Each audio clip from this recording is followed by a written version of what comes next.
What's going on, ladies and gentlemen? It is Thursday, January 19th, and today I'm wearing Saskatchewan green for a reason. We have a very special guest. He is the only Canadian player playing in the Plus Liga this season, one of only 3 Saskatchewan-born players playing professionally, and as we're going to talk about as well, I do believe the only Indigenous and Métis-born athlete playing professionally as well right now. So I'd love to welcome to the Volleyball Source podcast, straight from Poland, Mr. Daulton Sinoski. Daulton, how's it going? I'm good. Thanks for having me, Everett. I'm super excited and excited to talk a little volley and get to geek out with you here. Yeah, absolutely. I'm stoked to talk to you too. It's been on my list. I've got a nice little post-it note here, and you messaged me the other day upon seeing the U Sport rankings. Your Sask Huskies not cracking that top 5 yet. You said that it's a bit of a sham. I tend to agree. You know, they just swept Trinity. Somehow Trinity's ahead of them. But hey, you know what? We don't need to get into it too much. But we don't need any animosity here yet. yeah, none yet. Only love for the U Sports in general. But upon you messaging, I was like, yo, let's jump on a podcast. As I said, you're the only Canadian playing currently in the Plus Liga. I definitely want to talk about your journey because it's been a wild ride since you left the University of Sask. But first and foremost, let's just start with this season. You're playing for Bielsko Biala. Is that how you pronounce it? Bielsko Biala, yeah. The L has like a slash through it. Makes a weird sound. I'm still kind of trying to decipher Polish this season. Yeah, I mean, me too. I've been doing this for now like 10 years, and I still don't know how to speak Polish. So big shout out to any of our Polish people in the Discord and whatnot who helped me out. But playing for Bielsko Biala, and how's the season been going for your team and for you so far? It's been a tough season for sure. I mean, we're sitting right now in relegation position in last place, and we've had a lot of turnover with our coach being fired pretty early in the season, around I want to say early November, and then our assistant coach being promoted head coach, and then just a lot of player personnel change, losing a couple setters this season, gaining a new setter here very soon next week, and then losing some outside hitters. But we're finding ways to push through and just trying to find ways that we can play at a high level and show these teams we can compete. But I mean, the Plus League itself, it's daunting. It's a physical league, and play against some of the best guys in the world night in and night out. So I love the challenge itself right there.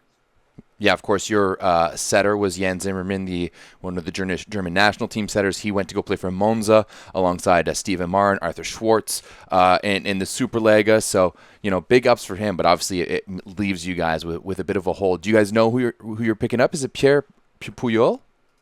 We had Pierre Puyol, okay, and then he recently terminated his contract 2 weeks ago. It was mutually terminated between the club and him. Not going to go into too much depth on that. I don't really know too much, but it's tough losing a guy like Puig with his resume and just his character and his compete. I mean, he gave Haynes and I so much feedback throughout the season. I learned so much more about the game just through his lens. But I've overheard we're getting Arash from Berlin, Australian national team setter. So it's a big pickup for us, especially in block and serve and defense. And a guy cutting the ball off that high is pretty physical. It adds a little more dimension to our team. Yeah, for sure. I mean, that's a lot of like world-class setters that you've gone through. German national team, French national team, Australian national team to go through in 1 year. Like that's a lot of turnaround for one team. Yeah, it's been quite the journey for us this year. We've recently just also gained a Romanian outside hitter. He's just got here 2 days ago, and we lost Roland Gergely, one of our Hungarian receivers, as well. And then we gained one of the Serbian legends. I'll shout him out, my boy Konstantin Sivkovic. He's out here at 36, still playing. Nice to see him coming back after a big injury in Qatar, and he's having a really good season. He's finally picking up his stride and kind of getting his legs back here. Now, you guys, Bielsko Biala came up from the second division from the was it the Torn Liga that they have? Yeah, they were down in the Torn Liga last season, from what I remember. So and they got brought up. You guys are only 5 points behind Radom in the standings, so it's still possible. You guys could still make it happen. Yeah, it's definitely tough. I mean, we played Radom twice this year. Luckily won both times in 5. We went there on the road right after Christmas, went up 2-0, ended up going 5, and then before Christmas we pushed Strata 5 at home, gave them a really good scare. And then now at the second half coming up, it's really big for us. Holston tomorrow. We play Lublin. And then we still got to play a lot of those teams. Gdańsk, play Jeshov. Like it's in Zawiercie as well at home. Like it's a pretty heavy second half for us. So just going to try to keep hacking at it and see what happens. I mean, we're fortunate we have a little bit of depth in some positions, and a lot of guys are stepping up and playing well. And a lot of guys are, what I'm finding on this group's really selfless, and this group's really starting to compete and gel. We would have liked to gel a little early in the season, but I think with all the thing that's going on within our program, we're starting to play our best ball right now. Yeah, you just said, like, looking at your schedule, you got Olsztyn, Lublin, who's one of the hottest teams in the league right now. Nick Scherzen, Dustin Watton, they've been having a great season. And then Zawiercie, who's been one of the top teams in Poland all year in your next three. Yeah, they are. Yeah, Zawiercie's playing really well right now. Same with Olsztyn. I will knock Olsztyn. They are deep. They can go into their bench. They have really great receivers in their middles. I mean, Gabriel explains himself. It's pretty self-explanatory in the center, like Tuaniga, who can force the ball from anywhere. It's going to make for a tough night tomorrow night for us. Yeah, for sure. I mean, hey, we brought it up in the 9x9 on Tuesday that Averil's only been blocked 4 times all season. That's disgusting. I was one that brought that up in a video today. We were trying to scout him. Our coach was lost. He's like, I don't know what he's taking. I don't know what he's doing. And I was like, our mids got to play games. Our mids got to make some decisions. And I think we're going to have to win some one-on-one battles on the pins, I think. And especially with Butrin for them at the opposite. I mean, he's had quite the year himself and he's playing at a really high level for them, especially with his efficiency. Yeah, 100%. I got the chance to see Butrin in person this summer at the VNL, and he doesn't look like much. He's a little bit shorter, but dude's a freight train. He hits a heavy ball. Physical. Last time we played them, I think it was way back starts. I think he railed 5 aces off us. He was on a heater, and I think he hit about 67 or 70%. It was just ungodly what he did to us.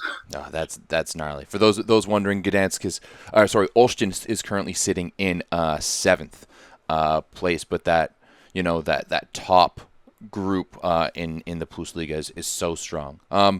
Let's talk a little bit about your path here, because for me, it was a bit of surprise seeing you in the Plus Liga. Year 1, you're playing in France. Last year, you're playing in Austria. How did you make the jump from Austria to the Plus Liga? That's the question I still kind of ask myself. I don't know. I mean, I was in a great team in France. Unfortunately, we just staved off relegation in Nice, but I was behind a great opposite in Leo Andrique from the Croatian national team. I took a lot from him to learn, and my goal going in that season from the coach I played for, Rocco Paris, he's like, I'm just trying to develop you. We're going to get you up to international speed. I'm going to give you your chances, take them. And then coming out of that year, I was really kind of hunkering for contracts. I just switched agents that year, and I was just looking and waiting. I signed really late last year. It came out of the blue. I think I got the text from my agent July 25th about a team in Austria that was interested in me. And I was on the flight, I think, like August 2nd. And I found out the team, and the first text I made was Sam Taylor Parks. I'd heard he was going to Austria, and fortunately enough, I got to play in the same team together. Not too bad. A little bit of Canadian content over there. U Sports representative, of course. Sam Taylor Parks played for TRU back in the day when you were a Sask Husky. But how did you make that jump? Because Austria, not known as a top league, and typically we would see that jump maybe if you're going to go to Poland, then maybe you go to the second division. And I mean, maybe not too far off, because BB was in the second division last year, but they did get promoted. So what was it about you that Bielsko-Biała wanted you to come in and back up Jake Haynes on the right side? I think for me, I went in, like, my goal going in Austria was I wanted to play. I had something to prove. I had a really year in France where I was pretty limited in minutes, and I wanted to go in and just play. I wanted to show I was physical, show I could learn how to be the guy and take 30, 40, 50 attempts a night. And fortunately enough, that happens with the schedule we had there. We were playing Middle European League, Austrian Cup. So it's like, I think we played about 45, 50 games, might be exaggerating, in the season. So, I mean, just the system, the coach kind of gave me the keys. The Dennis Schmeckel gave me the keys to just go be physical and demand the ball. And I think my performance in playoffs, and especially in the final going 4-0 against a really good team in Eichdal, I think that caught Broking's attention, and I think he just liked what he saw: explosiveness as a blocker, as a server. I think I just brought that whole package. I can defend from the back row, and I think just my attitude as a young guy, I'm 25, is wanted to come in and prove myself, and eventually with the goal of, I think Broking knew the goal I wanted to make the national team this coming year, so kind of got lucky, took a chance on me. Okay, and I mean, hey, it's working out. You're seeming to getting into some games, scoring some points out there too. So it's you're not just a bench guy out there.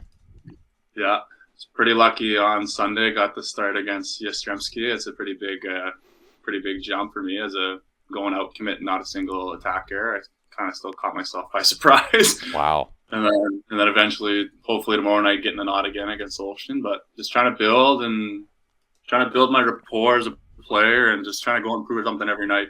I mean, I'm coming from a blue collar program. Just everywhere I'm trying to go is to prove myself, prove my worth. Fair enough. You went 7 for 17 the other night against JW with 3 blocks. That's not bad against, probably a top like 5-6 club in Europe. Easily. And the depth, they can go into their bench in droves. You have Hadrava, who's just a bulldozer, Boyer, Tanyuti, Turvaporti, Fornal. The list goes on and on and on at the depth they have, and it shows. They're every year they're one of the top teams, and especially in Champions League as well. How do you stay like present in a moment like that? Because you're naming off some of the biggest names in volleyball against one of the most storied clubs in volleyball, in one of the best leagues in the sport. How do you stay present in that moment?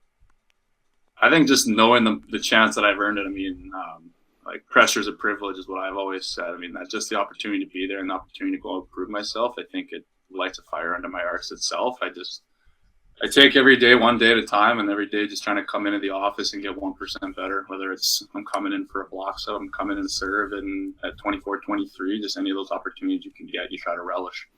Does it give you a little bit of extra motivation that you're playing, technically behind an American, who's obviously naturally going to be one of your best friends on the team? You've got 2 of the only English guys who speak English on the team.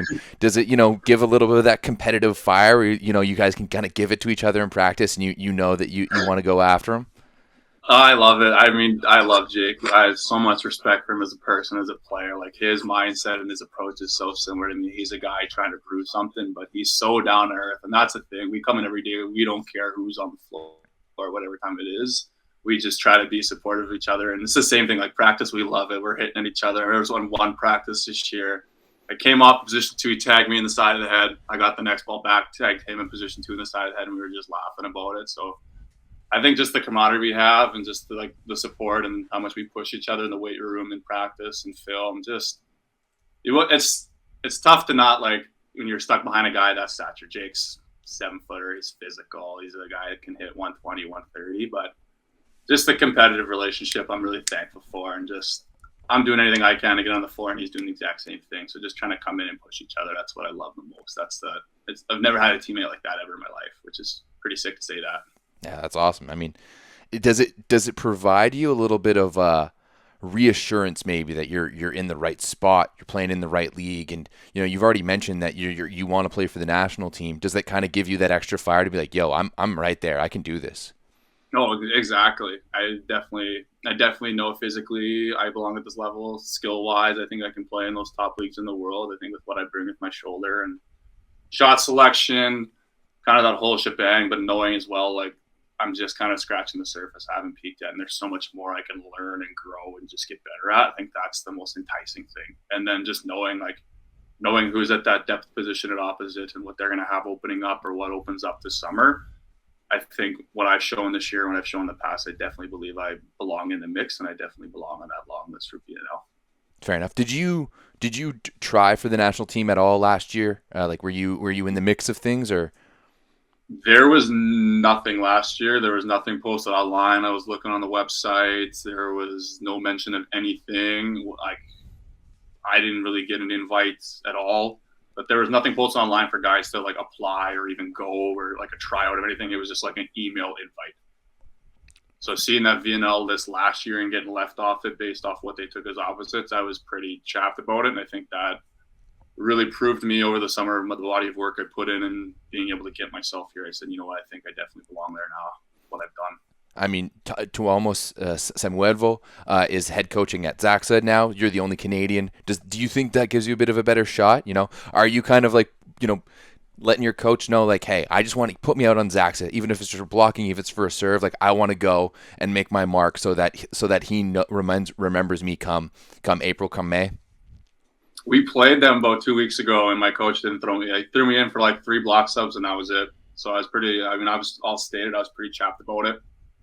But I mean, they're a good team. They thought our coach thought we could be in the mix to compete and win. Played a pretty close game. I think it was 22, 23, and 23. But I would talk with him, had a short conversation, stated my intentions, and whatever's going to come to fruition this summer is going to come to fruition. And again, I'm just hoping and praying that I'm going to be in that list. Hey, man, nothing wrong with a good old cold call. Maybe next time you guys play them, just walk across, shake his hand, and be like, hey, I want to be on your roster this summer. Let's take a look at me. Yeah, sadly, we're done playing them for the year now. We had played them a couple weeks ago and played them in the first half, so we don't get to see them anymore, which is tough, but it is what it is. Yeah, fair enough. Now, how you say that you're talking about continuing to improve, and you're 25, which is young for Canadian volleyball terms, but in terms of sport, like that's pretty old, right? Some guys only play until they're 30 and whatnot. Like you've got guys like Nikolov who are 18 playing in Italy and whatnot. How different is it playing professionally than playing in U Sports? Just the physicality. I mean, the guys that serve, the reception, and just like the entirety of the game, the speed, the decision making. You have to, like, the first year I went over in France, you have to learn how to score the ball differently. It's not like a U Sports, you can probably get away OT in a couple guys, or some teams are obviously better than other teams, some bottom half teams versus some top half teams in Canada West per se, but you just got to learn how to score the ball differently. You learn to develop your hitter's toolbox, be a little craftier. How can you get more physical as a server, as a blocker? And just, I think for me, it was just conversation with coaching staff every year I played. What can I do? Especially in film, what am I doing wrong? What am I doing right? And I think coaches tend to gravitate towards those guys that actually care and want to improve. But I mean, European volleyball compared to North American volleyball, you said it, like Nikolov and all those young guys, they start playing pro 17, 18, 19. They're already in the gates, they're in the door, they're the third receiver, the second opposite. So when you come over as a North American guy, you're expected to be polished, proven, your game shouldn't have any holes. And especially when I went to France, I had a lot to learn. And that was a big kind of wake-up call for me out of the gates. And then after about a month, 2 months, I kind of caught up to speed. And it's like, okay, you know what? I'm cut out to do this. I can play at this level. And I think I can definitely do this for a long time. For a long time, all right. I'm hoping if this body wants to keep holding up, I'll keep going. How does the body feel after like 3 years now of pro ball? Not too bad. I've been pretty fortunate to avoid kind of the major injury bug. Messed up my ankle this year early in preseason. Was out about 2-3 weeks and got back, but then just some back pain, a little bit of knee stuff, but nothing too major. I think I'm just trying to take care of my body. Any chance I can get into physio, I get work done. And then just the body of work I've had over the summer training. I mean, I just try to make sure all those imperfections or impurities in my body are taken care of, so I'm going over in the most physical shape possible. Fair enough. There's been a lot of noise coming out of the Plus Liga this year about the schedule. A few teams have been added. There's 16 teams in the league, which for those who don't know, in European volleyball, that's a lot. That's a lot of teams. You play each team at least twice. There's 30 games on the schedule. That's quite a bit. Obviously, you're not playing. You're going to be playing or have played Polish Cup, but you're not playing European stuff like that. What's it like playing in a league like Poland, where every other league you're going to be playing games on the weekend, but Poland is more so like a North American sports schedule, where you're playing kind of all the time. So what's that like?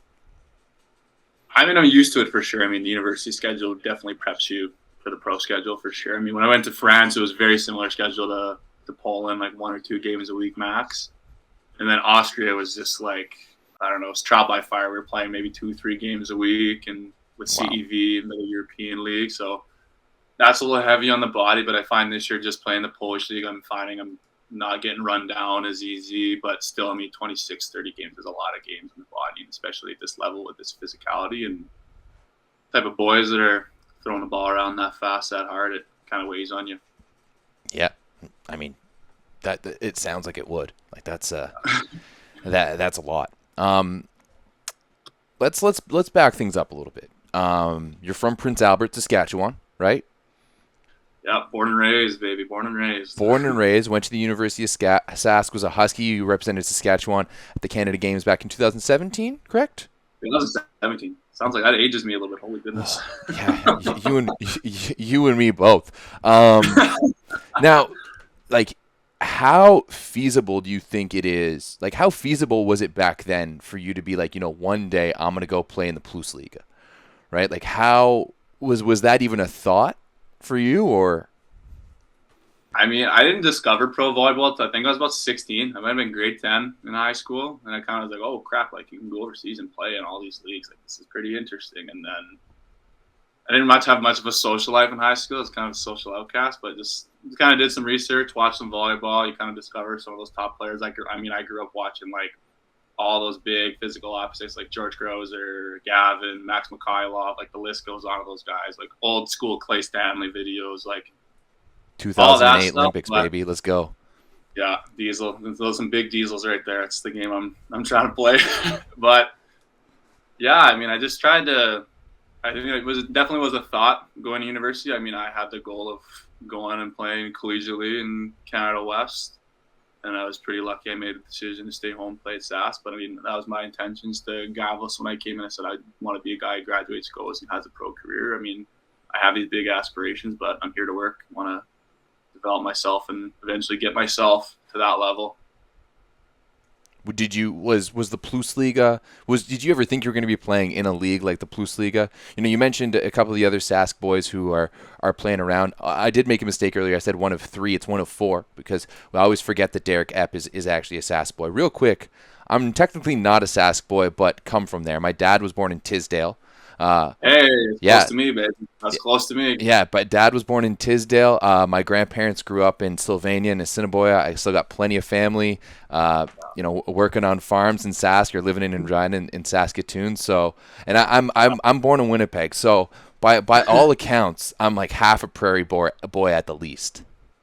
I mean, Tisdale, Assiniboia, it's some pretty good small towns. Assiniboia, the pride and joy of Paul Thompson, another ex-Husky right there. There we go. There we go. But, but for sure, the Plus Liga, I mean, it definitely was a long-term dream. I didn't know if it was feasible. I was like, I don't know. Like, maybe I could do it. And then, I don't know. I think kind of just I wouldn't want to say lucky, but it definitely was something I wanted to do long-term in my career. And fortunately enough, I get to do it my third year professionally now. So it's pretty sweet to see a kind of a long-term dream become a reality. I think there's so much to be said. And I mean, we saw a guy like Mark Wilson who made his first appearance for the national team this year. Andre Brown, who's been playing fantastically for Friedrichshafen. I think there's a lot to be said for players like you who don't play on the national team in the summer and use the summertime to rest and relax a little bit and recover, but also just to get stronger in the gym. And when you're not having to play that extra VNL and Nordsika championships and world championships or whatever, it just allows you to focus on your craft and hone your craft a little. Do you think that's the case for yourself? Yeah, I think that's definitely a thing I've noticed coming in. I see a lot of guys like, I'm coming in this year from World Championships. You can see definitely fatigue and that heavy schedule wears on guys. And I mean, I would love to be playing that 12 months a year with the national team. That would be the ideal goal. But I mean, coming home the last couple of years, I'm going to shout out Derek's brother, Tyler Epp. Tyler Epp has been my personal trainer the last 3 years. And getting to come home, work out with Ty every summer is pretty fun. It's good, friendly competition. We program out the summer and we get to work. And it's just a good competitive environment. Get to come back on campus and kind of see all everyone that I used to play with. They're old coaches and old strength coaches. But it's just good to be back and have that regeneration over the summer to come in and just be ready to rock. I mean, hey, it probably helps out Sask quite a bit because Sask volleyball is kind of in a resurgence now. You represented Sask at the 2017 Canada Games, but, Scarlett Varga and those boys won gold this past summer. Big upset Sask program. I feel like Sean McKay has kind of revitalized that Sask program. You're the only team to have beaten Alberta so far this year in U Sports. split with UBC, just swept Trinity Western. It seems like the Huskies are not only the Huskies, but the entire province of Saskatchewan is really on the rise for men's volleyball right now. Yeah, it's definitely starting to pick up. I mean, I saw at university, my recruit class is about 7 guys coming in, and then seeing a lot of kids now starting to play, and it's just playing over the summer. And I'll give a shout out to those Sask boys over the summer. I got lucky. I was training with them all summer, and those kids were locked in. They were ready to work all summer. It's fun being around them. But I don't know. I think just the program, what brings guys to Sask is that gritty, blue-collar, chippy game. We play defense. We grind you down. It's almost like old school hockey. And I mean, it's fun watching those guys play. They play with a lot of heart. They wear their heart in their sleeves. And I mean, I credit a lot to Sean. My 5th year coming in, it was a tough spot to be in, but just gave us the tools to go and be successful as players and as people. And I think that program is going to be on the rise in this next couple of years. Yeah, I mean, I'm well aware of Sean McKay. I had the privilege of playing against him a little bit in the OVA back in our club days when he was playing for the Sudbury Stacks. Many people might remember his U Sport career as, one of the only guys who has a perfect record against Trinity Western with 2 epic upsets back in 2013 and 2014. And I knew that as soon as Ontario lost him, because first he went out to SAIT and coached out there, I knew as soon as Ontario lost him that we lost a true beauty and someone who was going to be a fantastic coach, and he's surpassed my expectations so far. Yeah, Sean has definitely gloated about those Trinity wins. I definitely can say he's gloated about it. It's one of the first couple of things he said to us when we got on campus. But no, he's a great coach and overall just a great person. I think he sees the game at such a new school level, and just I think his strength is in game planning. I saw that going in my last year. Just he's meticulous in planning and just so to detail, and like load management in guys. Like he took really good care of us that year, and seeing I just love his coaching style. It's so passionate, but he's so calm. He sits in the back there and just perches and watches. And I don't know, we have a couple Sean mannerisms we've always talked about on our team, but it's pretty funny now seeing it as an alum. yeah, I bet. Great hair too. Great hair all around for. Great. Oh my goodness, that guy. It's pretty nice coif of hair. Yeah, absolutely. And he's got that hard-nosed mentality too that I feel just like fits right in with that blue-collar style that you guys have at Sask. Oh yeah, he's got on us. He got on us my 5th year pretty bad. There was one practice we had lost against Grant McEwen, and I remember we had to do the wall drill. For the Monday we came in was 100 balls, Tuesday was 90, Wednesday 80, so on and so forth, leading into the bye week in and out. Remember that week just being an absolute hell of a body. Hey, sometimes you got to do what you got to do. Yeah, now, sometimes you got to cook the whip. Yeah, exactly. When did you start? In doing some research, looks like you played a little bit of lacrosse too growing up. So when did you start volleyball, and when did things start getting serious for you? I started playing in elementary school. Like we had like a school league in like grade 6 and grade 7 and grade 8. And then Saskatchewan back then for club didn't start on the men's side till U14. So I started playing club in U14, which was my grade 8 year. And eventually my club coach, Jeff Court, was my high school coach for 2 of my 3 years I played in the senior team. But yeah, we kind of had a core group that we played through, and I played lacrosse, I played hockey, I played high school basketball. But I think I got serious grade 10 going into grade 11. I kind of had to make the decision. I was playing lacrosse, and I went down and played in a couple tournaments in the States. I went and played nationals that summer, and I didn't know if I was going to get recruited to play lacrosse. I mean, I had shot up a big growth spurt that year. I went from like 5'9" to 6'4". I just like shot up out of nowhere. Cool. 5'9" to 6'4". It's like 7 inches in 1 year. That's ridiculous. Got up. I came back in grade 10, and my high school coach was like, "What the hell happened to you?" So I think that decision after grade 10, I was like, you know what? Volleyball is probably my best route. And I went to Husky camps and kind of got Brian's eye and caught Brian and Mark Dodd's eye, and they kind of were pushing me. And then I didn't play provincial team until my grade 11 year, my U17 year, and that's when I kind of caught the attention of other schools out west, like UBC, BC Okanagan, Thompson Rivers, Red Deer College. I had a bunch of looks, and then yeah, I think the grade 12 year, I was like, you know what, like, I think I want to stay home. I grew up watching that program, and only an hour and 10-minute drive down the highway. Parents get to watch me every night. It was pretty sick to be able to play that close to home and play for the team you grew up watching. Yeah, of course. That seems ideal for anyone. And hey, it worked out. You're in the Plus Liga now, so that's that's not too bad, eh? So, um, when growing up in Sask, obviously volleyball isn't. Let's be honest. It's probably not on the radar for most kids. But so, I think it's still pretty grassroots. It's still kind of just starting to peak. And so you were playing it before you were a taller guy. For me, I was like basically this height when I was 14. So, coaches were like, yeah, come play volleyball pretty early on. But you started playing it before you were big. What pulled you to volleyball early on? You think it was fate?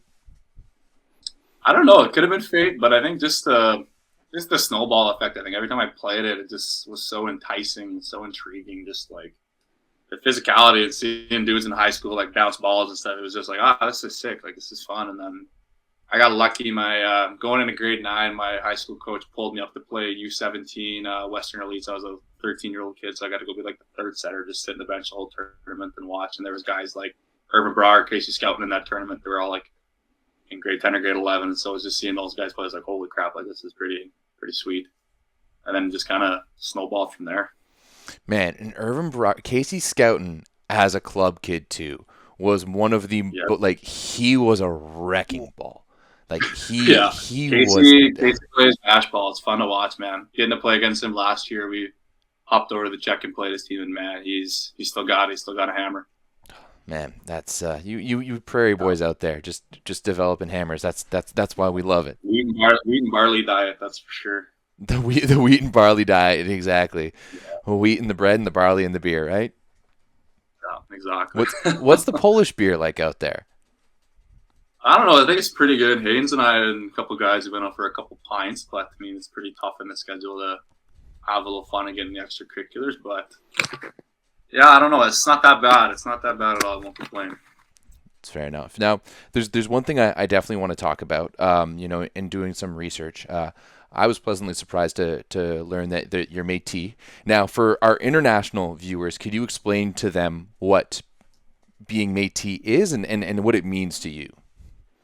All right. So being Métis, my family, so the Métis were born from the European settlers coming over for the fur trade. Historically in the Red River in Winnipeg, Manitoba. So the European settlers intermarried with the Indigenous people. And from that marriage, the children were born. They were considered at that time historically half-breeds. And the Métis were born from there, so that intermarriage helped garner the fur trade and continue it on. But being Métis for me, it's definitely my cultural identity. It's something that's been learned over the years. I mean, I didn't really discover till I was getting ready to go to university. I majored in Indigenous studies, so my mom, myself, my auntie, and my other auntie were all from the same Indigenous teaching program from SUNTEP, the Saskatchewan Urban Native Teacher Education Program. So having them in my corner and just learning more about the oral history and just my family genealogy and throughout my kind of educational journey, it's just been so amazing to see the cultural resurgence and being proud of where I've come from and proud of that Indigenous heritage and that Indigenous lineage. And then just being a beacon for young Indigenous athletes to come over here and play. I mean, I grew up idolizing Dallas Sunius. Dallas has been one of the first Indigenous players on our national team. So having a guy like Dallas was something to aspire to. And now with Dallas retiring, going into the coaching route, I would love to be that beacon for kids that want to come and be able to play at this level. Yeah, absolutely. I mean, I remember learning to when Dallas is someone, I consider a friend now. And me too, growing up, like my first ever time watching Volleyball Canada, he had his big long hair and it was so nice. And he was just so swaggy on the right side, hitting as a lefty. I've been able to see his impact, and it's fantastic to see that he's had impact in others and that you're looking to impact the next generation as well. You said you studied Indigenous cultures. Is that it at university? Yeah, I got my bachelor's of education, and my major was Indigenous studies, and then my kinesiology minor. But yeah, everyone that goes through that program majors in Indigenous studies. So it was really fun. I took some amazing classes for my major, and learned a lot about my culture and the history and just Indigenous history in Western Canada. Yeah, and I mean for us Canadians, it's been coming to light so much more of recent with the missing and murdered Indigenous women and the residential schools that are finally becoming unveiled. Is that something that you follow, even though you're overseas as this happens? Is that something that you follow and you're aware of throughout all of it? Yeah, definitely for sure. I mean, it's something that weighs on you, all that intergenerational trauma and trying to unpack all of that of what's happened in the past. And I think the big thing is just educating people, is having that conversation, having that open floor to talk about it, and then just doing the research yourself and doing some soul searching and just trying to be that beacon and just try to learn and just learn as much as you can. There's so much that's still now being uncovered, and so much stuff has happened in the past, and we're kind of going through that process of healing and how to get better and how we can improve and how we can have better relations and kind of that whole overarching model that we're all treating people. It seems like through this whole process too that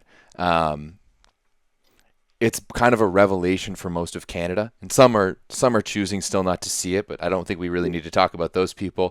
But it seems to me like all the Indigenous people I've ever talked to about it are all just kind of like, yeah, duh. Like we've known this for a long time, and you guys are just finally catching up with us.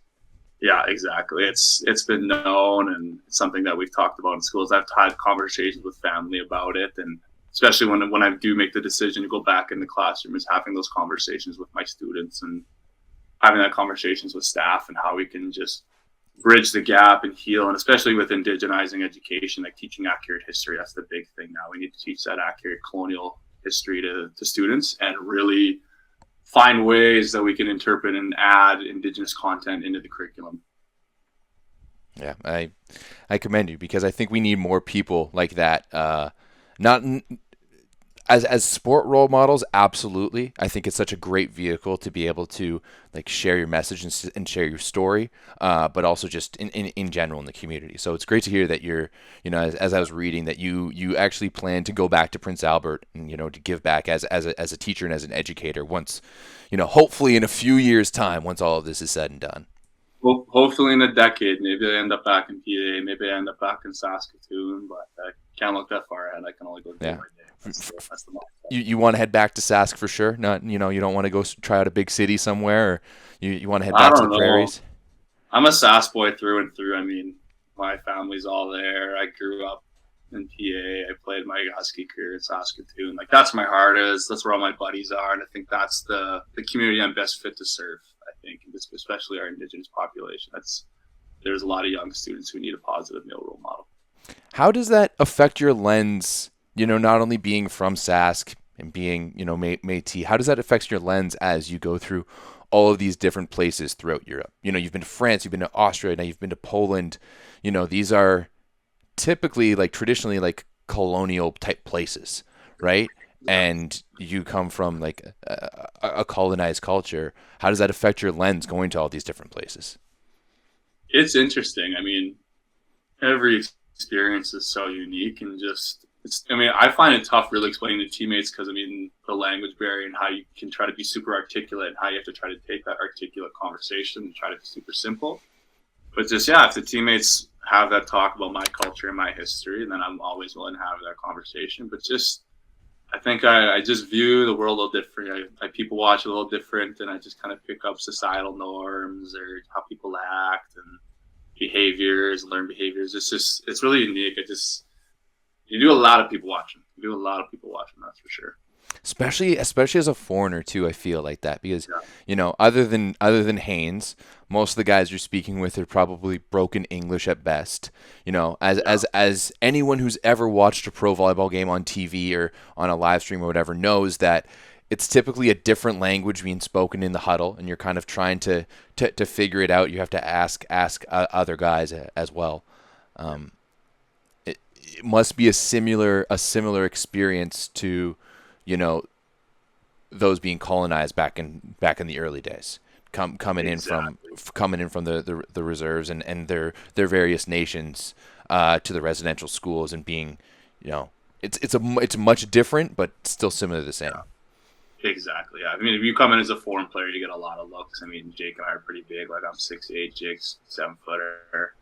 I had hair until I shaved my head, and Jake's just Jake. He stands out like a sore thumb. I'm big. I got a bunch of tattoos, so we go out. We kind of get looks, but yeah, I mean, you try to be adopting of that culture. I mean, I've tried to pick up as much Polish as I can. It's been pretty hard. Playing in Austria the year before, picked up a lot of German, and our coach only spoke German or Czech, so it was really interesting in the huddle. And then our Polish assistant coach was able to translate for Sam and a bunch of us, but you kind of, after a couple months of hearing volleyball terminology, you learn to speak the world of volleyball through a bunch of different languages. Yeah. I mean, at the end of the day, volleyball is volleyball. Exactly, You know, and there's those international volleyball languages that you can kind of just get through gestures and whatnot. Has there been any funny situations or like standout situations, whether it's this year and past years, where there was just a complete miscommunication? Oh, that's a fun one. France was always interesting because like I can understand French, but I can barely speak it. My mom's completely fluent, tried teaching me, so everything was like so brand new to me. But when I played in Austria, the first week Sam and I got in, we were like 2 days in, super jet lagged. We had to go over to Munich to get our visas.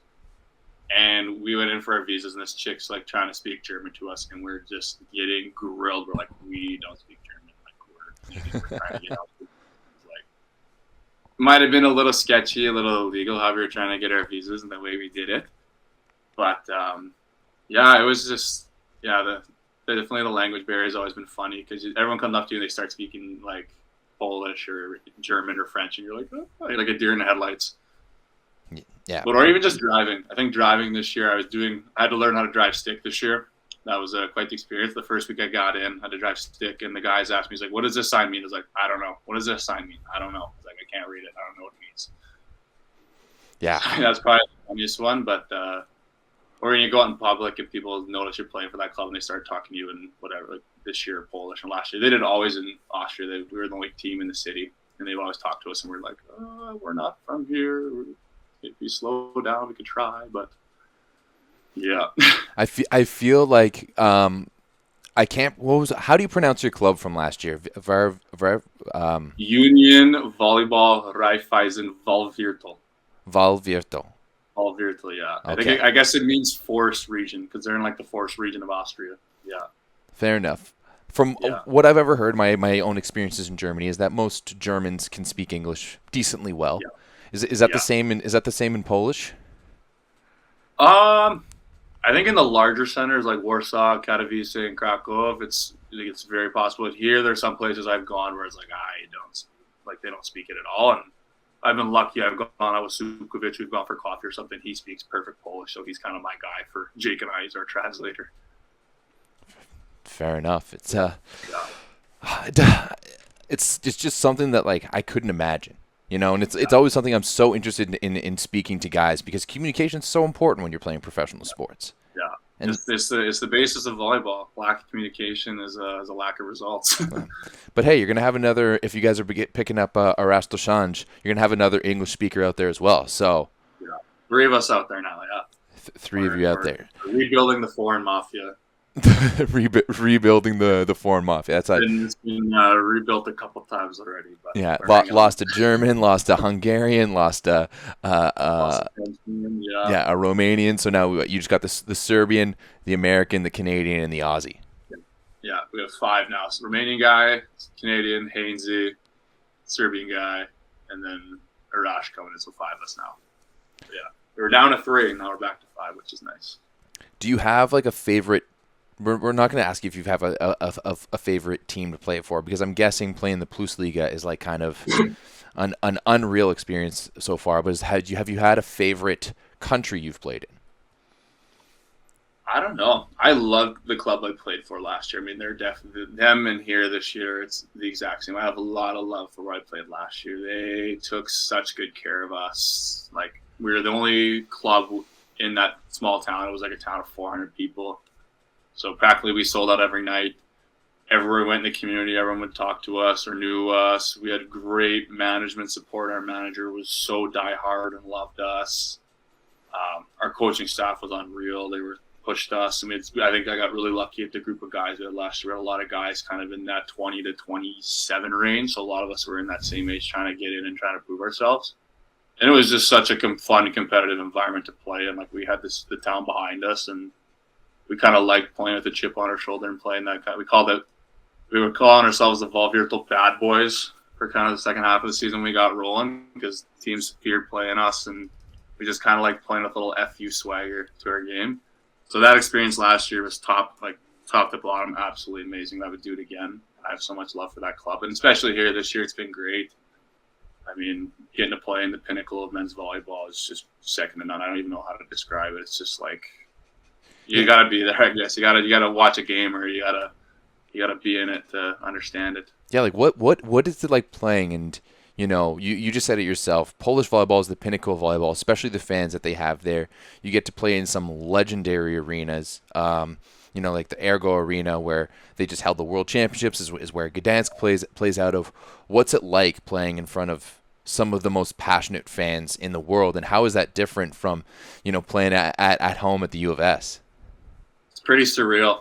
I mean, getting to play in the Ergo Arena was definitely a top 5 experience in mine. And got to come in a little bit that game, but it's pretty cool to see. And it's like, you grew up watching these games on like Volumetrics or on YouTube, and you're like, crap, like I'm actually in this place where it's at. And Polish fans are diehard, and Polish fans are cutthroat. Pardon my language, they will shit down your throat when you play bad. They are ruthless. Like, our fans on Facebook have just been absolutely ruthless about our club. Just one guy plays bad, they're on your arse.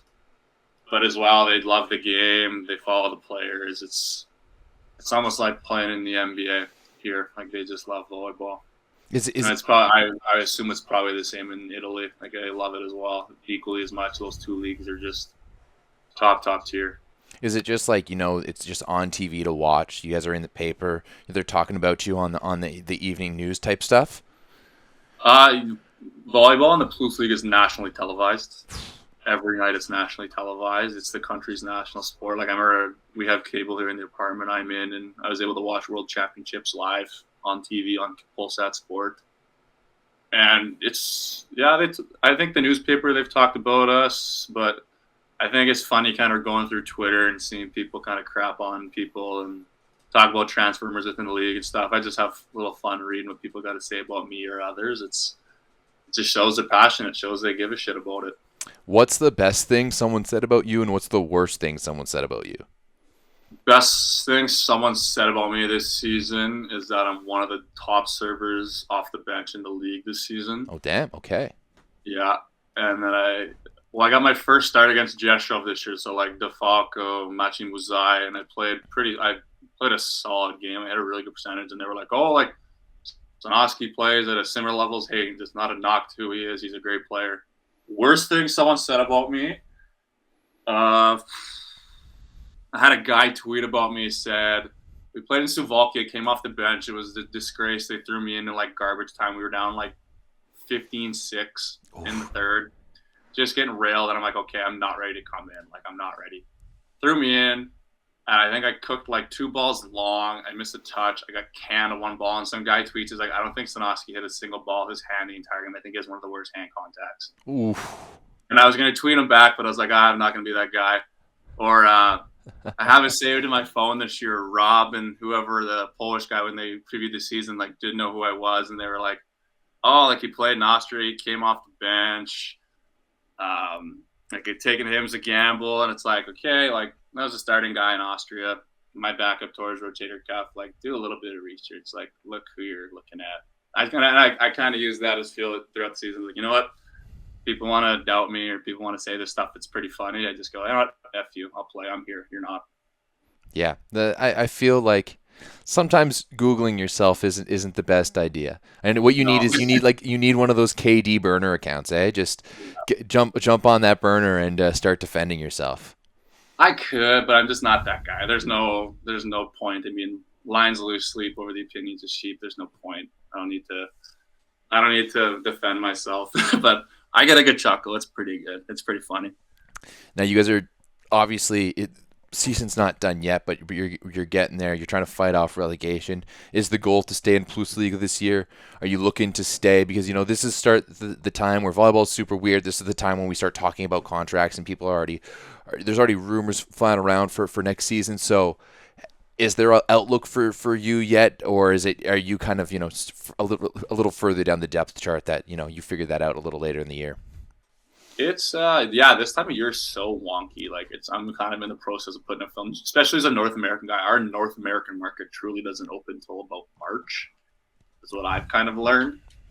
And I'm not fortunate. I don't have a European passport, so I'm a true Canadian player, and that's what my ITC and all my transfer fees. So, but I don't know. I just try to stay present in the moment. I mean, our president's big on trying to keep us in the Plus Liga. We're big on trying to keep it in the Plus Liga, but I think for myself, I'm looking. I mean, I'm always looking to level up or go somewhere and compete. I mean, I love the thrill of going in and competing for the spot. I mean, I would love to go in somewhere and be the guy. I mean, I would love to go back to France Pro A and show that I physically belong in the league and I can belong as a starter. I'd love to go to the Bundesliga and play as a starter. I would love to eventually get in the Turkish market, get in the Italian market, but France, Germany, Plus Liga would love. That's kind of where I'm hoping I can end up next year. But if I just continue to keep playing the way I'm playing and getting the chances I get every night, I think I got a good chance of fulfilling that. Yeah, man, just use those highlights from the Zhezhov match where you dropped 14, right? That's that right there is your ticket to a contract. Yeah, kind of had the yips serving that night. Kind of had the yips a couple nights serving, but hopefully they're going to turn around tomorrow. I mean, is it the case when you're starting you can't serve, but when you're coming off the bench you can? I don't know. I mean, my whole mentality, like I'm the guy that started the year and hey, when Broking was here and now with Sergey in charge, he's like, you and Jake have the green light. You're not placement guys. Go hit this thing as hard as you can. Bang it. And then I put one in. I'm like, okay. Then I missed two in a row. I'm like, okay, let's get conservative. Let's put something in. Let's put a guy out. And then Sergey was like, I just need you to diesel it. Go hit it. So I think my whole mentality now, he's like, just go hit this thing as hard as you can. Hit your one. If not, take your secondary. It's such a different mentality from Canadian volleyball where, placement and that strategy of what your guys is doing, whether it's the front row guy, you're trying to overload another guy, whereas so many Europeans overview, and that's what I've heard so much about Polish, Russian guys, is just like, they just want you to hit the snot out of the ball.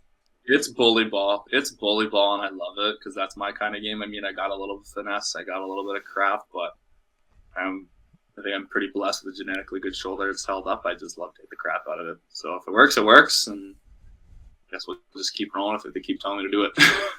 Now, obviously, you played a few different positions at Sask. I think you came in as a left side, then played a little bit on the opposite, finished off in the middle. Did you always know that being in the opposite was kind of your ticket where you wanted to be, or have you considered playing in the middle as well? I knew I was good enough to play opposite in Sask. My original plan every year was kind of to convert me back. When it came back in my second year, I was behind Andy Nelson, and they were like, we had a couple middles get hurt, and then Joel Dick was our interim that year. He's like, I need you to play mid. Third year, I came back, same type of deal. We had our talk in the beginning of the year and played oppo, played well in some preseason matches. But Brian's like, I don't trust our middles. I need you in the middle. And then fourth year, Morty was playing opposite, so I just stayed in the middle, and Nathan trusted me there. So it was great. And then fifth year, Sean came in, and Sean's just like, I look at you, you're an opposite. He's like, international opposite. You got an outside hitter's arm. We need to let you go be a freak. And then when I went to France, I was listed as a universal. But first day of practice, I hit like one ball in the oppo, and my coach is like, yeah, you're not a mid, you're an oppo. Yeah, he's like, you're an oppo. He's like, you're not a mid.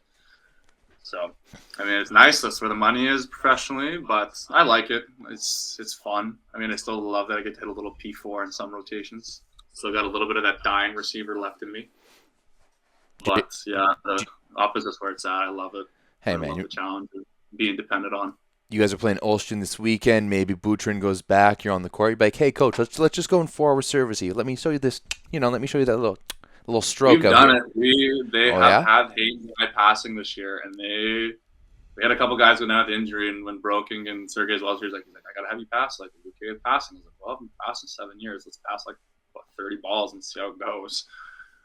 But it's that this league, I don't think I can pass. No. Is that something like in practice? Is it more of like universal? Like, do you do passing reps in practice, or are you just you're right side, you're here to play right side. You're on the opposite, you're here to play the opposite. Yeah, I'm here to play opposite, and there's the odd time our libero's like, okay, let's pull four, but like we don't have a lot of guys that we would pull four on. But then there's some games that were like, okay, DeFalco, let's pull four. Okay, Boutron, let's pull four. Just provide a different look and kind of give guys a bit of a smaller seam. But yeah, Jake and I were like, okay, yeah, we should be taking about minimal seam. We're just going to take minimum 20. That's it. We can do it. It's going to be on 3 meters, but it's not going to be pretty. Hey, you know what? As long as it's 2+, right? Yeah. That's As out. long as we can chip out on a high ball, we're fine.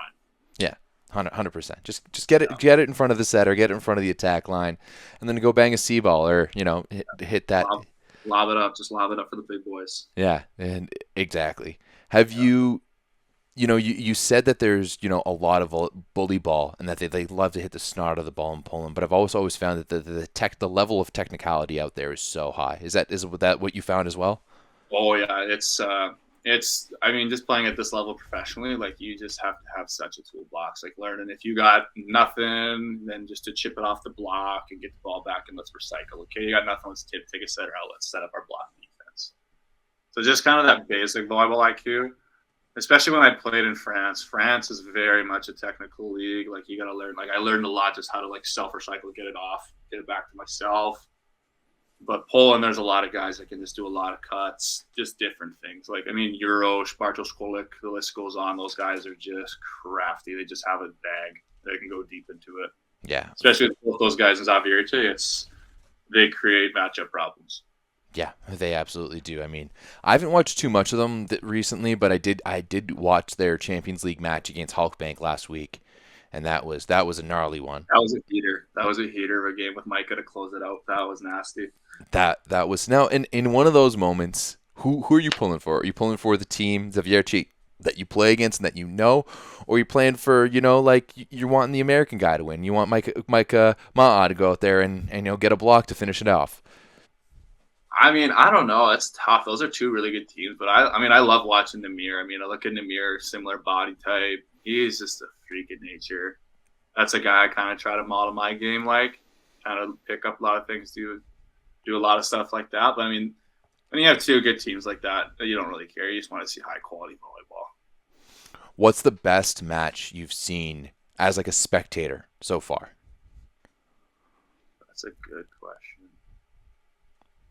I don't know. Especially in our league this year, there's been some pretty good matches. I think the best match, even just being on the bench, us playing Skra this year before Christmas, taking them to 5, we scared the wheels off of them. They went up 2-0. We came back, and then fifth set we kind of just imploded. But being able to steal a point off a team of that stature and of guys that make that much money in that historic of a club, it's a pretty big move for us. And just to be a part of that was pretty sweet.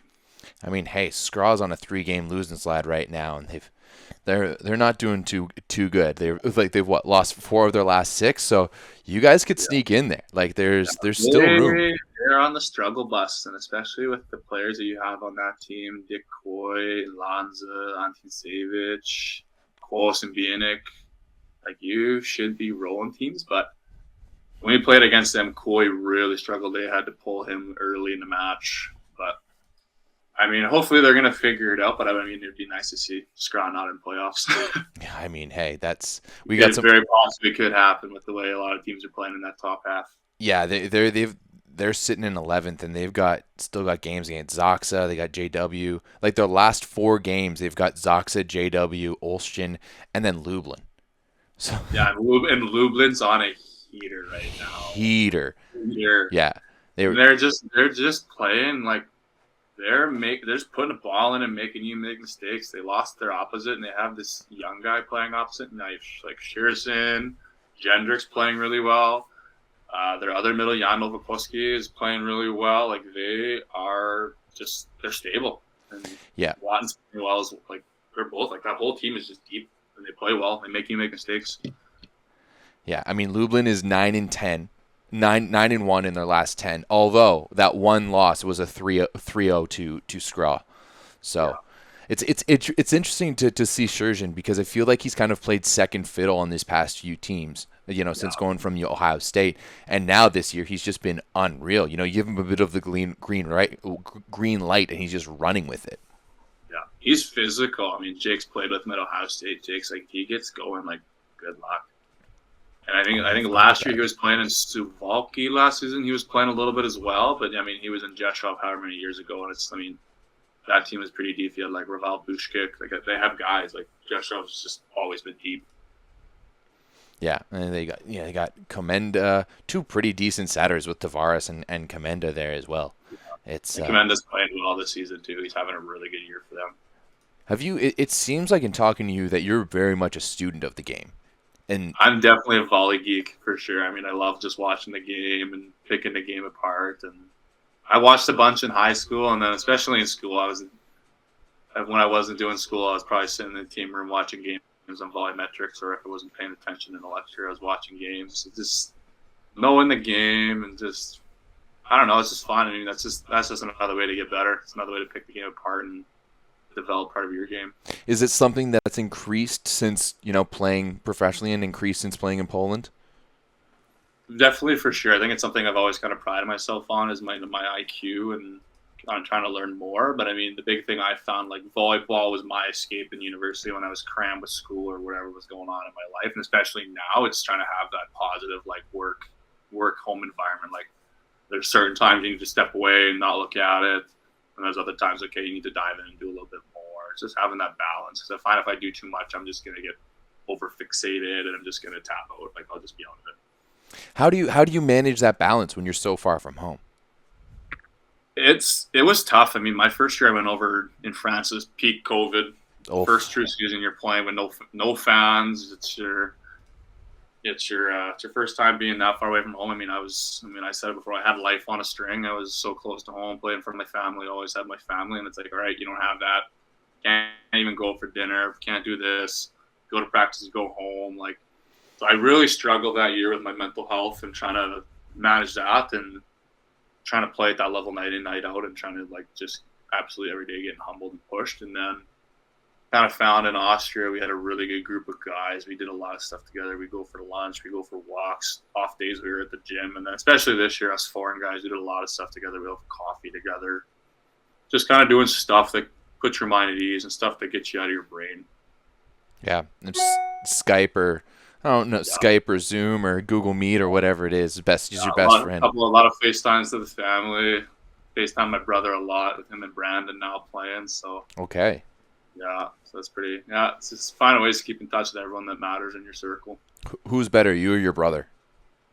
I don't know. It's it's a 6-year age gap between us. I think he's starting to get his man strength now at 19. I think in a couple of years he's going to be a problem child. It's going to be fun to watch. Yeah, he's playing out for Grant and Brandon, and I'm just seeing a big growth in him and his mental side of the game and his mental fortitude and just the ability to be. Same thing with him. He's been positionless. He's played a bunch of positions there, and he's been a depth guy off the bench for them this year. So hoping he gets some minutes this weekend. I'm going to try to tune in and watch. But I think in a couple of years he's going to be twice the player I was. But for now, I think if we're talking sheer physicality, I think I got him beat playing volleyball. But his receptions where he's got me beat. Is he as big as you? He's 6'4" right now. He's about 6'4", but we're probably tipping the scales around the same. We're both kind of flat around 210. He's built like an ox. Okay. I had him in the gym this summer with us a couple times, and we were like, "Holy crap, this kid's gonna be a freak." Yeah, can he lift heavies? He's throwing it around. I've gotten some videos of him throwing it around, and it was such a fun summer. We had him, me, Tyler Epp, and then our other buddy Davin Pascal, former Brandon Bobcat, former Sask guy I got to play with. The four of us train together all summer. It's just, when you have that much camaraderie and that much testosterone in the gym, it kind of gets pretty big. It's pretty physical. I mean, he's trying to look like that too. His mustache isn't nearly as nice though. Yeah, he started growing it this year. He's asked me if he's going to shave his head, and I was like, please don't. There only needs to be one kid that looks like the problem child. I was like, keep your hair. I was like, my hairline's going back. I was like, I got to rock with the buzz. Hey, you're losing the hair, but you got the stash, right? Yeah. I don't know. I started the stash. Mom's not a fan. Mom is definitely not a fan. Mom, why not? What's up? Come on. Yeah, I've always done the playoff beard. Went to Austria. I was like, you know what? Every time I've had a beard we've lost, let's do a playoff mustache. Started growing a stash. We won everything there. I was like, no, it's great. I'll keep it. Okay, hey, you know what? Got lucky this year, and I had to shave it for November. Raised almost about $1,000 from November, and had to shave her off. But this is the regrowth after a month. So Hey, that's not too bad. The caterpillar's looking good, nice and fuzzy. We'll see if we can wax the ends up or something crazy next. We'll see. That's probably the next move. Yeah, that's what I want to see. You know, just a little bit of just a little bit of twirling in there. A little wax. I gotta get a little thicker on the ends, maybe. Yeah, no, I can't do that. It's real weak in here. I couldn't grow a beard till I was 20, so this is thank God now that I'm growing like a cheap pet. Is facial hair a thing in Poland? I feel like they like the clean cut. A lot of dudes are clean shaven. A couple dudes have like the nice tapered beard. I don't know. It kind of depends on the guy. Depends. I mean, there's a lot of. I'm not the male beauty expert. I'm not the greatest looking guy myself, but I don't know. You got to give yourself a little bit of credit. I mean, Fornell's got the dyed hair, whatever he's doing. That's not for me. But I don't know. A couple dudes. I mean, Avril's got the flow. Yeah, he's got the stash too, though, doesn't he? Stash. I think I got him beat in the stash department. We talked about it a while ago. He's like, your stash is looking pretty mean. But maybe we'll talk tomorrow. See who's better.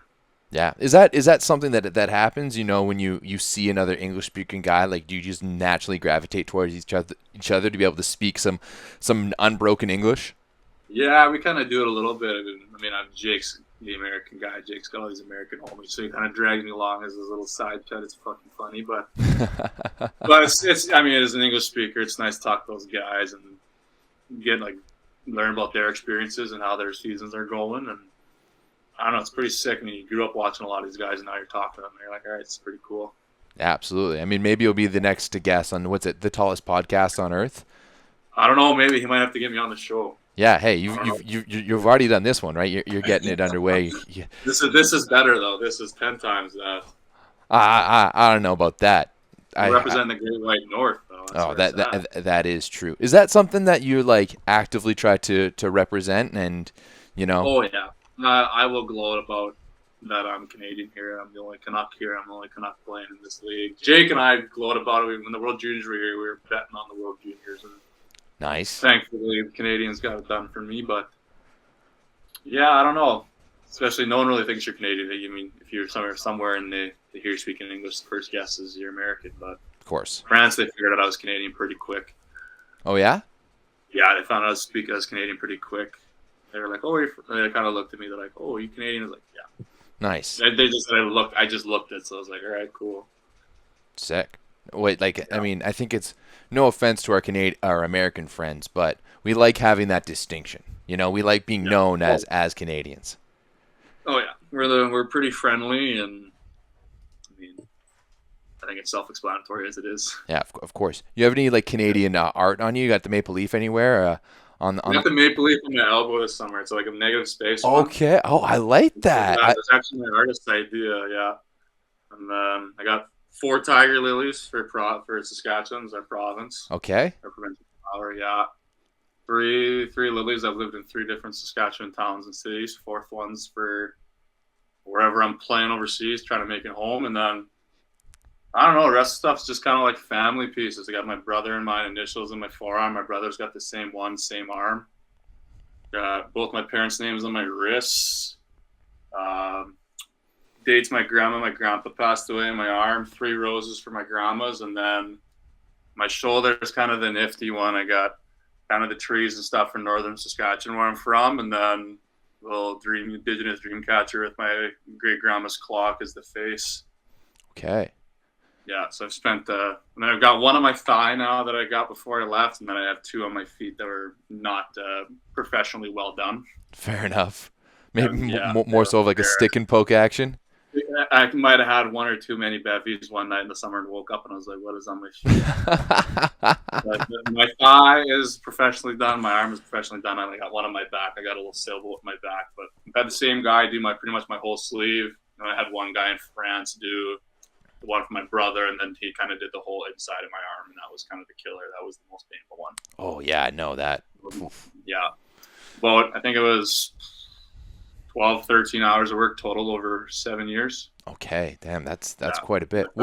What's the other SAS town you lived in? Because it was Prince Albert, Saskatoon. I lived in Kindersley, Saskatchewan. Small town. It's about 3 hours west of Saskatoon. Okay. Super small town. I lived there for 2 years. My dad got a job with Sask Energy there. Moved there for 2 years, and then we ended up moving back to PA. All right, so you gotta represent. You're repping the province of Saskatchewan. Gotta throw down for the prairies, yeah. But I don't know. Maybe we'll get a mustache tattoo or something next. Who knows? We'll see what happens how much time I got this summer if I'm playing or a mustache tattoo. Okay. Probably when I get home, I might try to get a few more before hopefully going out to Quebec. What? Oh, before going to Gatineau, of course. Hopefully. Yeah, you gotta keep that. You gotta manifest it. You gotta put it up there. 100%. Well, I mean, I think you just gotta send that tape to Samuel, directly. Yeah. Just whether it's a DM or whatever, just be like, hey, check me out. We need some size.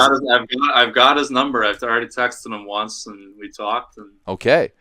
That's probably the next move once my scout guy gets me this video, and I know my agent. We'll give my agent a shout out. The killer, Julian Samika, in the volleyball world. If you know, you know.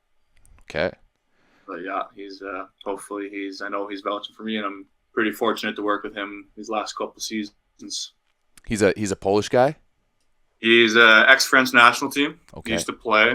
Yeah, played back and retired back in 2000. I think it was Show's last year in Warsaw was his last year. Oh, okay. Fair enough. He was receiver in Warsaw, and he's played around. He's played in Italy, played in France, played in Poland a bunch. It's crazy how having a good agent can make a world of difference. Yeah. I've been very fortunate in the agent department. My first agent, Braden McLean, set me up with was a Israeli guy, Ido Liebman. He was the guy that found my first contract in France, and then he retired. Now he's a lawyer in Israel. So then I was ported towards Samik, and ever since then we've been fortunate to work with him. He's got great connections. It feels so much like a person more than a player. And he's been managing a lot of us Canadian guys. He manages Casey Scout and Luke Kerr. Hamish Hazlett, another great Australian player. It's on the up and coming. So I've been pretty lucky to work with him and starting to build my career as a player through him. Man, Braden McLean still getting it done out there in one way or another. That's a guy who was with the national team when I first started being involved in Canadian volleyball. Another big boy from Saskatchewan, big beard too. He had a real good facial hair. B is the king of facial hair. I mean, I grew up watching McLean. Braden grew up about 20 minutes where I'm from Birch Hills. He's just up the highway from me. But yeah, it's been so great to see a lot of us alumni come back to the program. Matt Bussey, Braden McLean, Tyler Epp, Jordan Olkowski. Mm-hmm. A lot of guys just love to keep coming back and keep giving to the program. And it's pretty fun, growing up watching those guys and then getting to play with them as teammates. And now we're friends as alumni. So our alumni circle is pretty tight. Yeah, when you start thinking about it, Sask's volleyball alumni it may not be as big as some of the other ones, but you guys got some heavy hitters. Gavin Schmidt, of course. Yeah. She played 1 year. We got some killers. Colin Fraser, Brian Fraser, Bus, Brito, T-Raw, Adam Enns, Scotty Schutz, the Magus trio. Jay Magus used to set for the national team way back. Of course. Dodsey, of course. Dirty Dodds, running the volley gals now. Dirty Dodds. Marky boy, There must be some stories behind that nickname. I've heard a lot of nicknames. I just call him Dodsy or Marky Mark and the Funky Bunch. But no, I mean, I grew up watching Dodds too, but no, it's pretty funny now. I remember watching years ago, I think it was the Canada Games year back in 2013. There's a video of Bussy took it. It was Gavin Schmidt and Mark Dodds having a bounce off, trying to put the ball up in the balcony in the pack. It's on YouTube. It's absolutely nasty. I think that would have been 2009 or even. Yeah, it was 2013. It was the last Canada Games year when Alberta won, and they beat Quebec. It was Alberta versus Nick Hogue. Yeah, but like Gavin and stuff was already on the national team at that point. Oh yeah, it was a while ago. Yeah. Mark, I forget when Mark was done. Mark was done a while ago. Yeah, because Mark was playing for the national team back in like 07. 07 when I when I saw my first national team game ever. Mark Dodds was on the national team, and I don't think I've ever seen a player with more tape on his fingers. Oh yeah, I think him and I both. I mean, I think I might have taken that, but I got a valid reason. I got a couple of dislocations. Oh yeah. Are you using like half a thing of tape on? I don't know. I mean, I got my pinky locked up pretty good because Roy Chin got me really good in my second year at Sask. Put my pinky out at a 90, and he put my ring finger out. So my ring finger's locked up, my pinky's like here to here locked, and then I'm just like locking these two. They just get jammed a bunch. I was like, you know what? We'll just tape them. They're taking a beating. Like, I'm tired of having jammed up fingers. It's crazy how, like my ring finger on my left hand still hurts from like when I played 1 year of CCAA ball at Algonquin College, and we went out to MRU for a tournament, and we played Red Deer, and it was the year that Taylor Hunt played for Red Deer, and he got subbed in for like 3 points on one of them. It was just nuked one ball. Oh yeah, no, he nuked two. The first one I got him, and I was stoked about that. You have to let him know. Oh yeah. Oh, I mean, I didn't really let him know, especially because like there was history. He was supposed to play for Algonquin at one point, and there's all this stuff happened. Yeah, exactly. And if you know Taylor Hunt, you know Taylor Hunt, right? And but the next one, he went high off hands, and like still to this day, my like ring finger on my left hand has never been the same.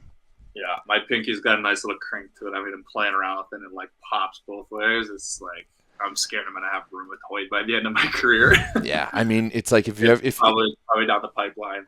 If you've ever shaken hands with Kame Schulk, legendary Canadian beach volleyball player who now plays for the United States, unfortunately, because our system is real good up here for beach volleyball for men. I forget which finger it is, but it's like it goes off like serious. And every time I see him, I go to shake his hand and I forget about how gross his right pinky finger is. I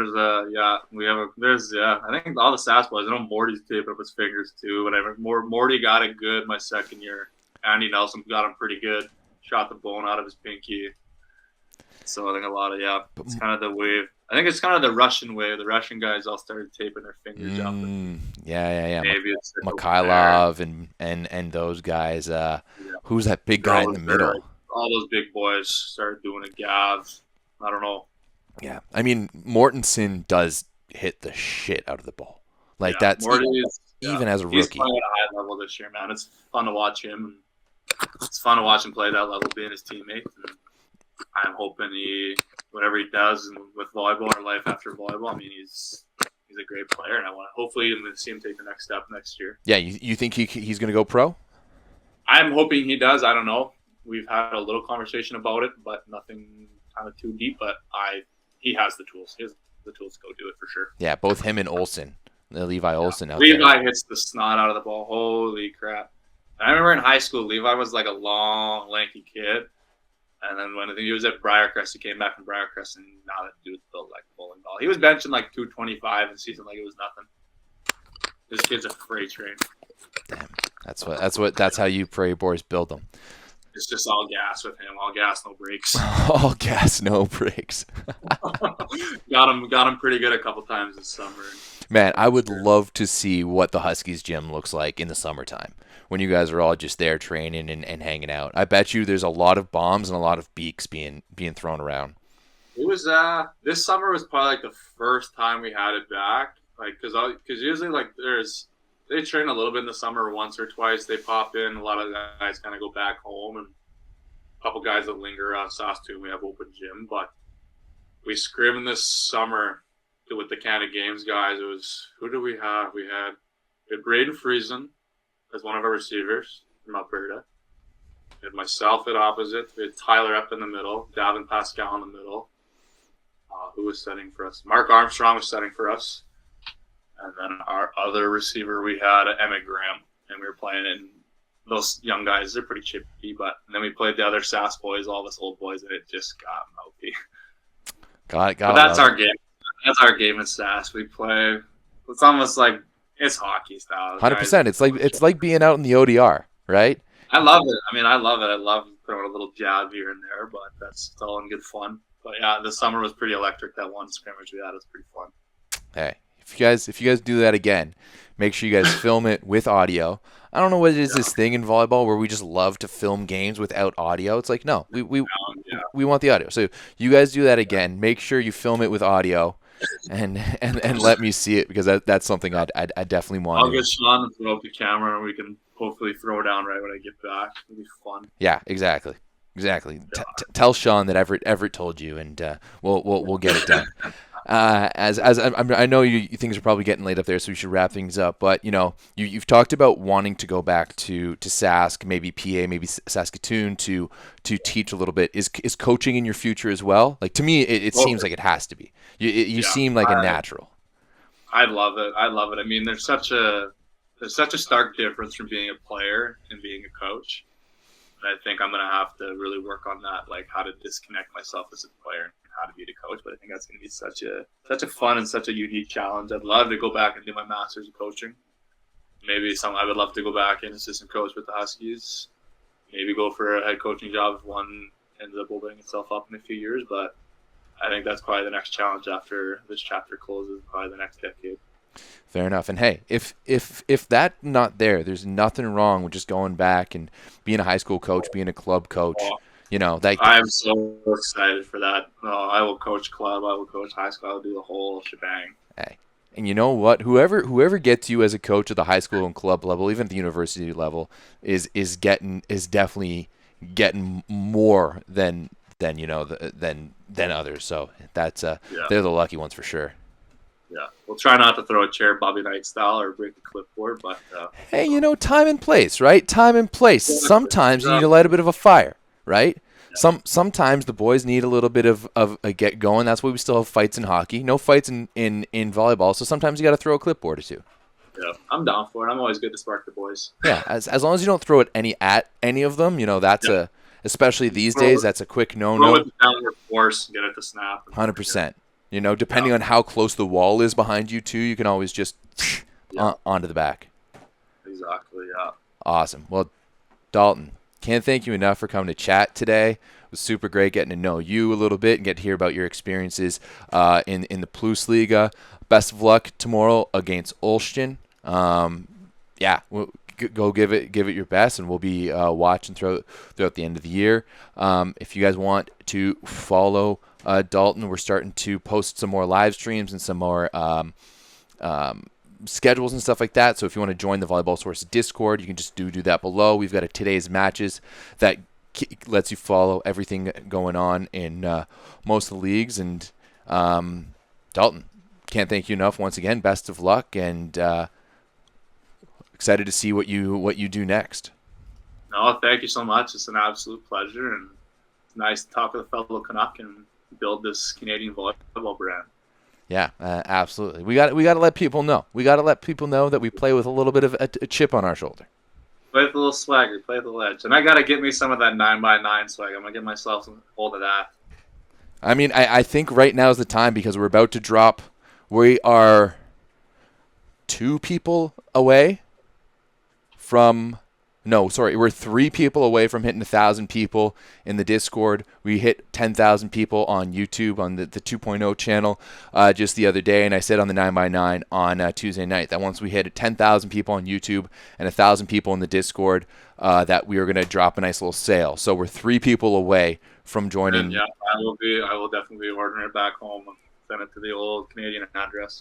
All right. Well, appreciate that. Let me know when you do. I'll toss you a nice little discount and get some of that gear out in the prairies. And you know what? I think I'm sad to say that Saskatchewan is one of the provinces that I have never covered volleyball in. I've done it in Nova Scotia and New Brunswick, and I've done it in PEI. It's truly just Saskatchewan and Newfoundland that I haven't been to. I was super sad when I couldn't go to World League back in 2016. Yeah, 2016 is when 2016, 2017, yeah. When Sask hosted, I wasn't able to go to that, so I know I need to get myself out to Saskatchewan sometime to check it out. we can get you out in the 306 without a doubt. We'll take good care of you. All right, sounds good. Well, guys, thank you very much, Daulton. Have a great rest of the season. We'll talk soon. Thanks a lot, guys. Thank you, Everett.